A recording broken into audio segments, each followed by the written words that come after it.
Saya meyakini setiap kita, pribadi kita, itu memiliki tujuan dari Tuhan. Cuma karena kita belum menangkap tujuan Tuhan dalam hidup kita, maka hidup kita akan berjalannya flat.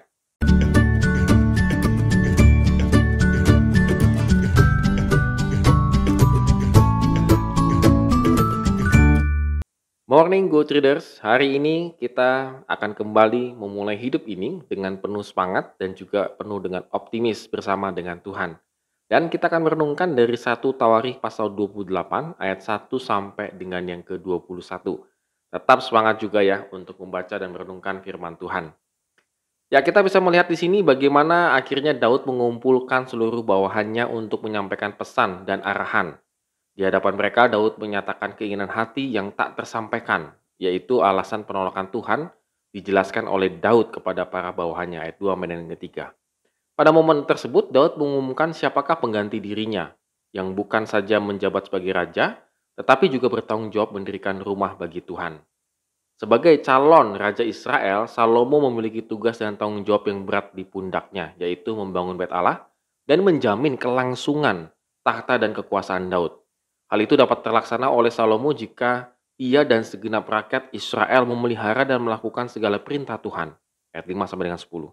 Sebab itu Daud menasihati mereka agar taat dan setia beribadah kepada Tuhan sehingga mereka tetap berada dalam pemeliharaan dan berkat Tuhan. Ayat 8 sampai dengan yang ke-9. Lalu Daud melakukan serah terima jabatan dan kekuasaan kepada Salomo. Rancangan bangun bait suci dan segala materi dari emas dan perak yang dibutuhkan untuk segala perkakas bait suci diberikan kepada Salomo. Sebagai penutup, Daud menguatkan Salomo yang masih muda untuk berteguh hati, sebab Tuhan akan menyertai Salomo. Ayat 20-21. Sebagai pemimpin yang hidup takut akan Allah, Daud berkali-kali menekankan bahwa Tuhan adalah Allah Israel, dan Allah atas dirinya, dan Allah atas kerajaannya. Jadi dengan penekanan ini, Daud memotivasi Salomo dan bangsanya untuk menjaga relasi dan kesetiaan kepada Tuhan. Good Traders, dari sini kita bisa melihat bagaimana Daud bukan saja memberikan motivasi ataupun warisan kepada Salomo, tetapi memberikan tujuan hidup kepada Salomo. Artinya apa? Yaitu tujuannya ketika menjadi raja, dia akan membangun bait Allah.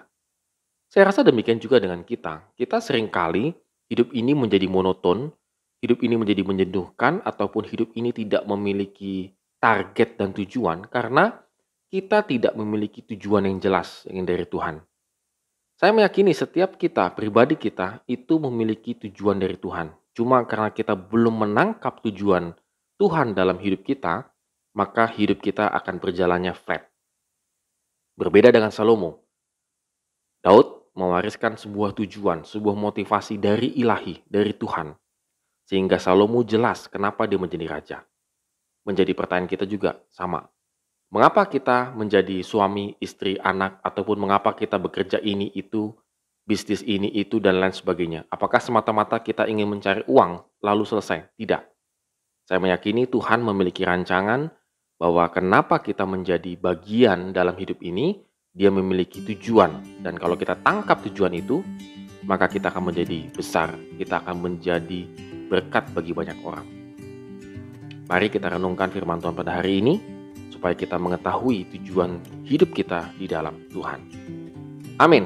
Terima kasih telah menonton video ini. Have a nice day and God bless us.